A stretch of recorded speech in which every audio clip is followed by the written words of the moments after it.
2, 1. Hello, everyone, and welcome back to the Plutonium Show. Hello.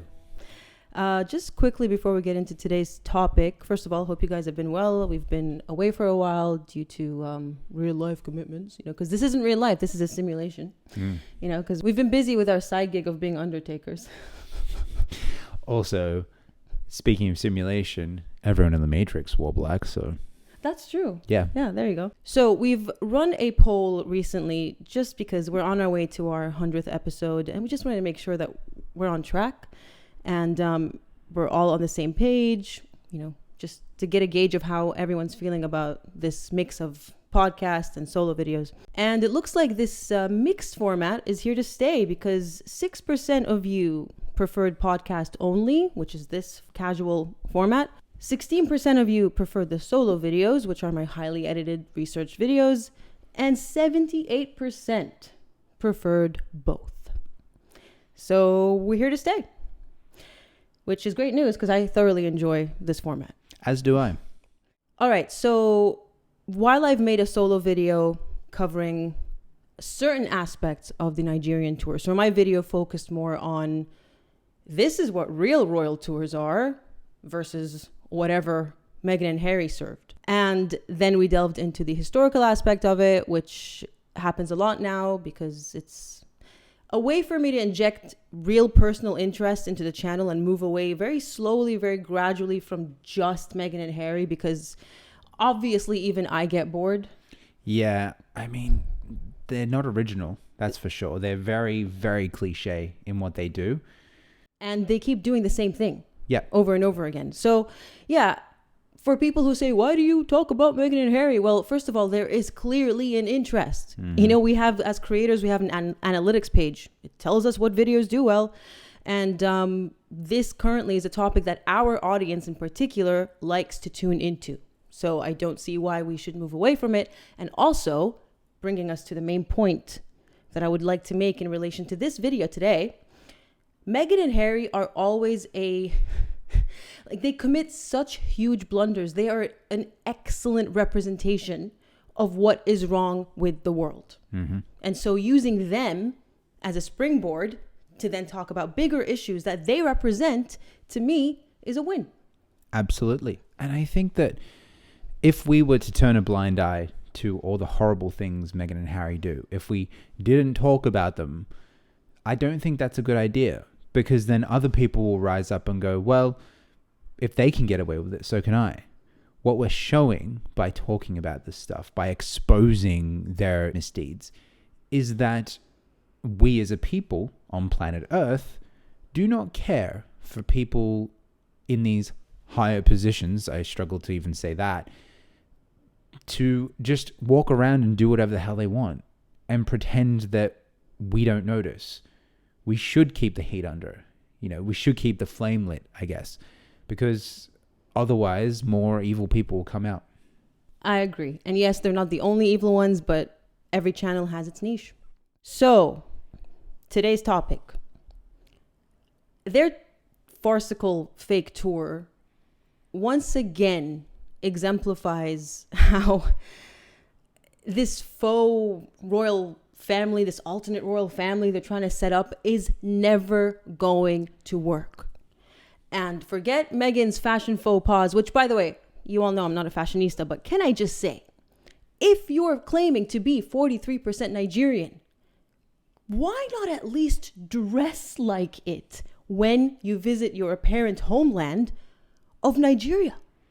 It baffles my mind. She just dressed, well, number one, she dressed incredibly inappropriately considering the country and, the customs and the way that women dress there. Whenever anyone travels, I'm sure everyone who's traveled the world can attest to this. You do a quick Google search. We're living in the era of the internet. Yes. Where you research the customs and traditions of the country. So when we went to Japan late last year, there were so many things that we looked up and we made sure that we knew. Yep. And I'm sure everyone else does the same. It's common courtesy. It really is. And the thing is, she's no stranger to the internet either. we all know that Meghan loves the internet and she loves to see people talk about her. Not that she loves the tone in which people talk about her, but she's already there. She's pretty much 43% internet. Exactly. That's her homeland. I love that. Oh, that was so good. Oh gosh. But you're right, because she's such an internet addict. She says, Yeah. she said a few years ago, I think 2020, she called people who use the internet and social media users, and she compared them to drug addicts. Yeah. And I'm just like, talk about projection. Yeah. Big time. Big time. So yeah, why has she chosen to dress in a way that screamed, and no offense to Americans, because you're not all ignorant Americans, but there's that stereotype about American tourists who Yes. are, the ignorant American who just walks around like they own the place and their way of life is the correct or default way of life. Mm-hmm. And Americans are not the only ones guilty of this behavior, of course. I mean, everyone does it. I've seen Australians do it in other countries as well. Yeah, so there's that. And then also, I know it's unrealistic to expect Nigerians to ask her to produce evidence of her Nigerian heritage. I don't think anyone's going to do that. Ironically, they do it to someone who is an unknown. Yeah. People still tell me, oh yeah, prove you're a lawyer, prove you're in the army. It's like, who are you for me to prove anything to you? Yeah. But people would do it to nobodies like me. But when it comes to high and mighty, they use their Royal Highness title, by the way, which they're not meant to since Megxit. Yeah, but since when does Meghan ever do something she's meant to do or not meant to do? If you tell Meghan not to do something, she'll do the complete opposite. Absolutely. So yeah, I guess she's beyond reproach. But you could ask it in a very diplomatic way. What ethnic tribe do you hail from? Apparently, she's been named the daughter of the Igbo ancestral palace. And the Igbo people are an ethnic group in Nigeria. So I'm guessing that's what she's claiming. But given her track record in the past, which I touched upon this very briefly in my video, she claimed to be Maltese. And I briefly touched upon this in the solo video. So basically, in 2015, she pretended to be Maltese, knowing that she doesn't have a drop of Maltese blood in her, to score a free trip to Malta, funded by the Maltese Tourism Authority, where she lied to them basically and said, hey, I'm Maltese. I could come over to your country and explore my roots. And at the same time, when I go back to the States, I'll write a stellar article in Elle magazine. And so the Maltese Tourism Authority fell for it. And they funded her trip for free. And she went back home and she didn't fulfill her end of the bargain. So she didn't promote Malta. I feel like you could put that sentence, she didn't fulfill her end of the bargain, on just about everything she does. Her tombstone. Pretty much. She didn't fulfill her end of the bargain. Yep. So strike number one, and this is what happens when you don't have a palace, a very experienced palace, organizing these things for you. Strike number one, dressing inappropriately. Yep. However, to be fair, I just remembered, she dressed really inappropriately sometimes in her Australia tour. And that was run by the palace. So I guess she's just, a loose cannon. They just can't control her. Yeah, she will not follow suit, follow form, not do anything that anyone tells her to do. Now, the second faux pas, and this is a big one, but it also explains, it's a two-pronged situation. It shows again how much work can go into planning a proper royal tour versus this. Mm-hmm. But then it also shows it's an answer as to why Meghan and Harry keep getting platformed. And I made a video about this months ago at this point, called The Game, I think, where I talk about how, the elites, they scratch each other's backs. Yeah. They give each other platforms and they're all corrupt. Yeah, pretty it's much. Just another form of mafia. You do me a favor, I'll do you a favor. Yeah. They have no scruples. Dr. Alan Onyema, who was the founder of Nigerian airline Air Peace, which did provide Meghan and Harry with transportation during their 3-day tour, is wanted in the U.S. for being linked to fraud, basically. It's alleged fraud. It's all listed in a federal indictment that was filed in November of 2019. Damn. So the indictment accuses Onyema of using his status as a prominent business leader and airline executive to launder more than $20 million from Nigeria through U.S. bank accounts. So you can argue that Meghan and Harry didn't know. And this is where the whole, well, if this was planned by the actual palace and if they never left and if they wanted to tour, Commonwealth states, and this wouldn't have happened because you would think, because the palace also makes mistakes. I know that King Charles, for instance, back when he was prince, was embroiled in a charity scandal. Remember we talked about it? Yeah, it rings a bell. It definitely rings a bell. So it was cash for honors, basically. But in general, they vet people, and Harry's been in this situation before where he posed with this fake German prince who is pretty much a joke, a laughingstock, and used Harry on his Instagram nonstop. Like, look, royalty posing with royalty. And oh my gosh. It was so embarrassing. That's so cringe. And Harry, this was in the aviation awards. Remember when he got that award? Yes, I remember that. Oh, boy. Yeah. And it was very embarrassing, and something that wouldn't have happened had the palace been arranging, because they basically shepherd them through these things. So this wouldn't have happened, most likely, if there were actual proper people vetting and planning and arranging this whole farce. But secondly, Meghan and Harry, they do say, we didn't know about it. So a source close to them, of course, it's never directly them, is it? Of course. States that their travel within Nigeria was organized by the Nigerian chief of defense staff, the person who invited them. Mm-hmm. And so this is, he's been markled. He's been thrown under the bus. Exactly. Because that's what happens when you come into the same vicinity of Markle. She goes, use and dump. Yep. That's it. It's over. And here's the thing, though. Knowing Meghan and Harry's track record, which is a lot of falsehoods, a lot of saying things that aren't true. Are we really going to believe them? I don't think anyone's really going to fall for this. It's either that they were that ignorant, they didn't do their research, they didn't do what they should have done, which is, as you were saying, what a palace would have done, because there is no palace behind them. There's no one behind them. Or they knew and they didn't care, which feels like it could be its own plausibility. I feel like these two are equally as likely. Yeah. Yeah. Because they got free. This is a free trip. Like, they boarded these planes for free. Mm-hmm.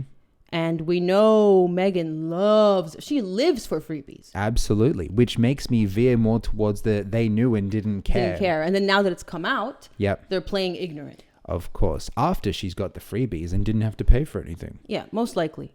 They also pointed out, the source also pointed out that this airline, Air Peace, is the largest airline in Nigeria and West Africa. And so, of course, they were going to use it. But this is funny because when news first broke out, and it's not in this article I'm referencing, this is just from memory, they claimed that it was a last-minute decision to use that airline. Right. So they were meant to, different arrangements were made prior. Yeah. And then something changed, and they boarded that plane as a last minute. So which is it? Again, it reminds me of their Archwell being declared delinquent. First they said the check got lost in the mail. Yeah. And then they said the department that's, in charge of processing these things received the check, but they just didn't process it. Oh, okay. All right. Yeah. Why? Look, I know that, we're just normal people here who do bank transfers digitally online. Like, that's a thing. But it's confusing that you would send any large sum of money through a check through the mail. Right. Yeah, I don't know if it was large. I think it was like a $200 processing fee or something. Oh my gosh. But still, you're right. Everyone, we pay off our bills and our credit cards and everything online instantly. Yeah. You're right. So, yeah, but that's a bit of a tangent because I'm not really going to touch that, other than to say that Gavin Newsom, the governor of California, I think. Sorry, I'm not American. Came out in defense of them. Like, when does this happen? Oh, okay. All right. Yeah. Well, I guess he's been markled. This is extremely out of the ordinary. Yep. And I guess it confirms what some people say, which is Meghan is being backed by Democrats. But again, this is veering into politics. We're not citizens of that country. We do not dabble in their politics. So let us know in the comments what you think. Yeah, absolutely. The other king, who has a very questionable past, is Oba Abdul Rashid Adewale Akambi. If you thought the first guy was bad, this guy has actual criminal convictions in the States. He has served prison time. Oh my goodness. And he is now permanently banned from visiting or setting foot in the United States. He also has much more serious allegations of apparent abuse against women. Those I haven't really found a lot of detail into because the Daily Mail hasn't covered. This is an exclusive article that they have, and they haven't gotten into those accusations. I guess they're trying to cover their, bases legally. But without going into too much detail because of time restrictions, this character is quite colorful to say the least. So we've gone from Meghan and Harry in the palace, who would be dealing with other royals and people who have been vetted and all this sort of stuff, people worthy of dealing with royals for the most part. They've gone from up here down to people on no-fly lists. Well, people who are criminals. Yeah. Actual criminals. Yeah. Now, of course, they're probably going to claim again, we don't know, which you would have known had you had the palace backing you up. But also, where's your team? Don't these people have a team? We know they have a PR team. Yeah. I mean, I know they change PR teams every other day. Yeah. But what are they, between agencies or something? Yeah. It's just no one is looking out for them. No one is... They had someone on their team who was part of the Obama presidential campaign. Mm-hmm. They had some heavy hitters on that trip. Yep. Who you would have thought would have done their due diligence for Meghan and Harry. But no, it seems no one cares. No one wants to do anything that would benefit them.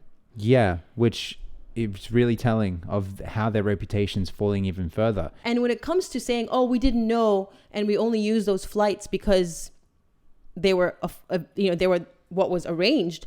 Okay, you used a flight, that's fine. You boarded a plane, but then you proceeded to take photos with that person. Mm-hmm. So it doesn't just stop at using a plane. No. You're literally associating with a criminal. Yeah. Yeah. Where are the standards? But that's just it, isn't it? This is the story of how these people's standards just keep falling and falling because less and less people want to deal with them. I think what I wanted to kind of extract from this all is to point out how all these seemingly important people, high-ranking people, there's a reason they accept Meghan and Harry. There's a reason they invite them. There's a reason they're happy to rub shoulders with them and be seen with them. And it's not just in Nigeria. Yeah. Even in America, when she was at that convention, I don't know where she was, that conference, when she basically blackmailed all of us YouTubers. Mm-hmm. And called for us to get shut down, because, female empowerment, right? That's just it, right? But there's a reason. It's because they're all just as corrupt as each other. Now, we're not saying Meghan's a criminal. Nope. But she's not exactly got a clean track record in terms of her morals and her ethics and her willingness to use and abuse not just people, but again, like the Maltese Tourism Authority. That's the thing, right? Just because she hasn't committed a crime doesn't mean she hasn't done something wrong. Yes. There are plenty of things that you can do wrong that the law doesn't cover. Mm-hmm. And she's right there at the forefront of almost all of them as far as moral and social, just, what's the word I'm looking for? Just the antithesis of the right thing. Yeah. It's no wonder they associate, birds of a feather. Flock together. And to close off the episode, while they were in Nigeria, they visited a charity, Save the Children, which, by the way, Princess Anne, the Princess Royal, is a patron of as of 2017. And since 1970, she was the president of. So they visited that charity.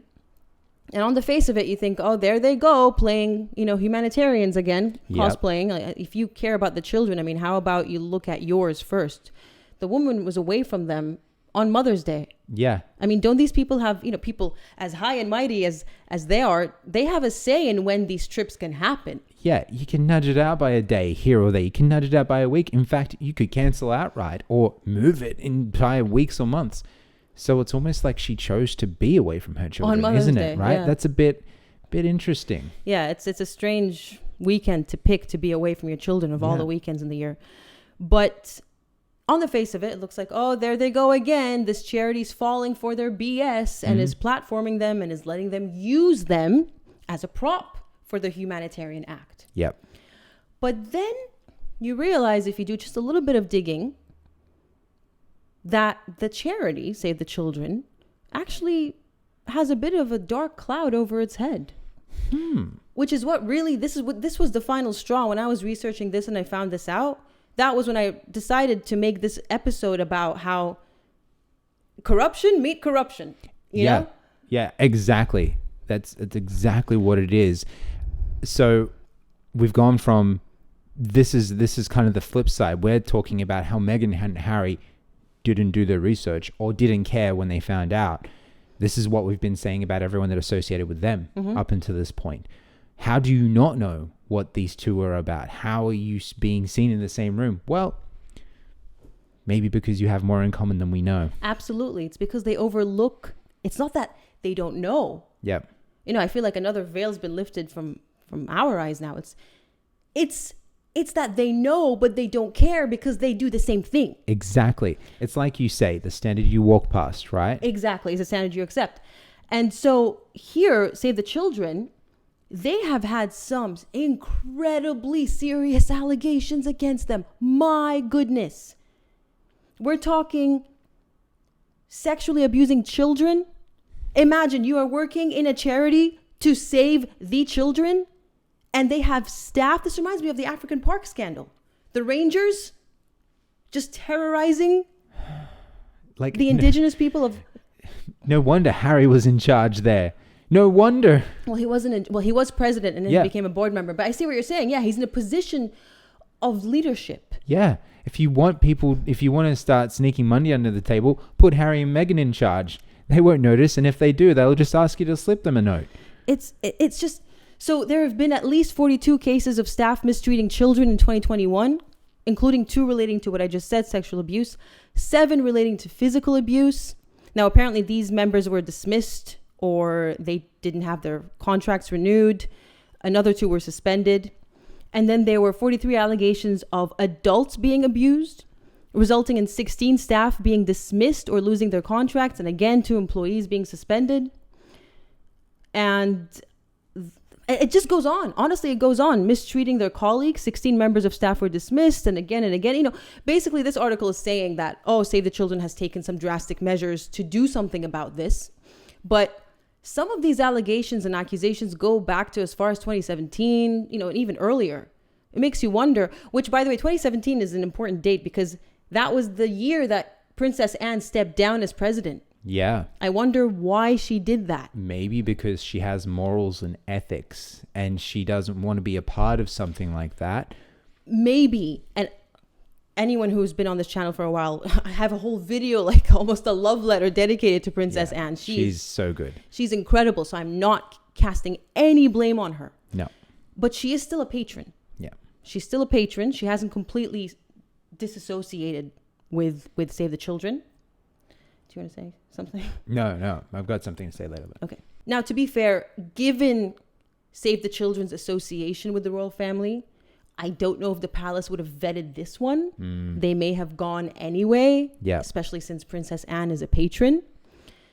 So I'm not going to lump this one in. But given the accusations and the corruption clearly going on, I'm so sick and tired of hearing about organizations, and this includes the palace, of hearing about such abuses going on and doing nothing about it until, if they do something about it, it's just because someone blew the whistle or a journalist exposed something. It basically made headlines. They were embarrassed, and so they want to save face. And all they do is let them go.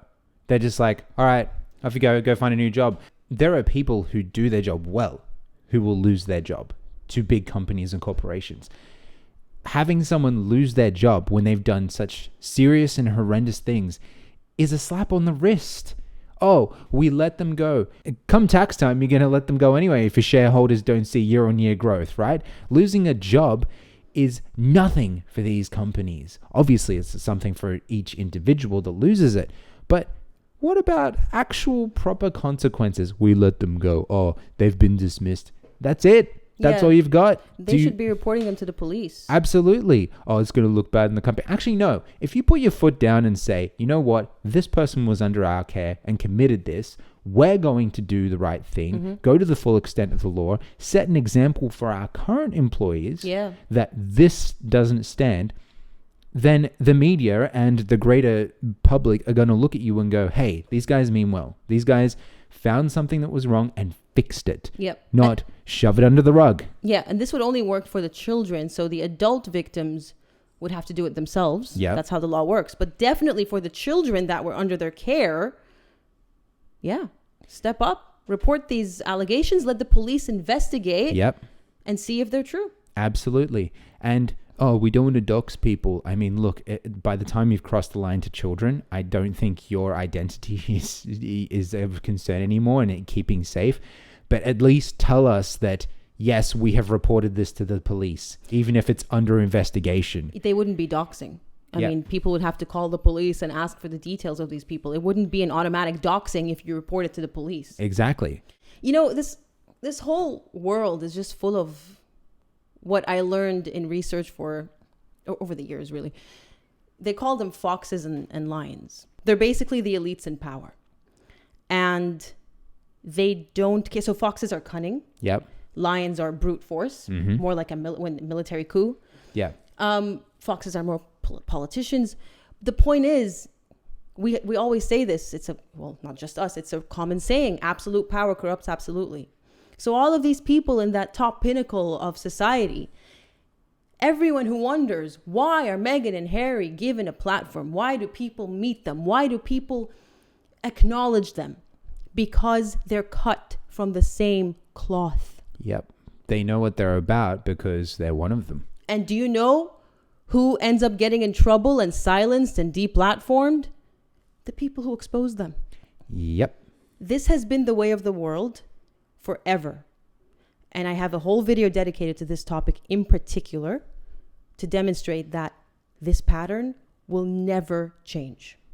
As depressing as that sounds, it's I don't want to say human nature, because obviously a lot of us we know this is wrong. I mean, that's why we're here talking about it, because we know it's wrong and we want something different to happen. We don't want the wrong thing to continue, which kind of brings us back to what I said at the beginning of the episode. We need to expose these people. We need to be talking about it. If we weren't talking about Meghan and Harry, if Meghan and Harry weren't associating with these people, we wouldn't be talking about the larger issues like these scandals and people who are actually criminals, you know? So if anything, anyone who they associate with now, they will be investigated. There will be headlines. It'd be nice if the headlines would, get the story straight, but there will be headlines. I wouldn't have known about this if it wasn't for Meghan and Harry associating with them. Exactly. No one would have known about these Nigerian kings who have a very shady history. I think Save the Children is something maybe anyone could have found on the internet, but I wouldn't personally have been directed to look into it had Meghan and Harry not dropped by. So they really are the reverse Midas touch.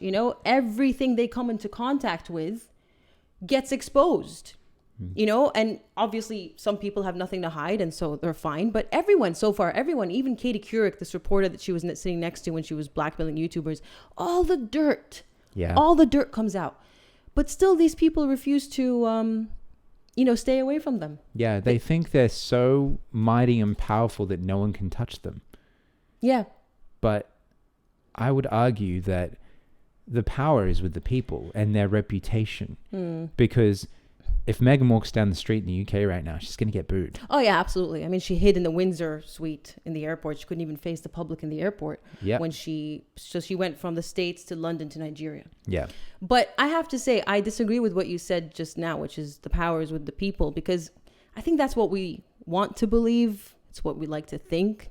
But for me personally, as a young person who lived through the pandemic, that was very eye-opening to me. I'm sure there are people who are older who've had earlier eye-opening experiences. But for me personally, that was the moment I realized we have no freedom. being told literally you stay home or you commit a crime. Yeah. Of course, look, you can argue.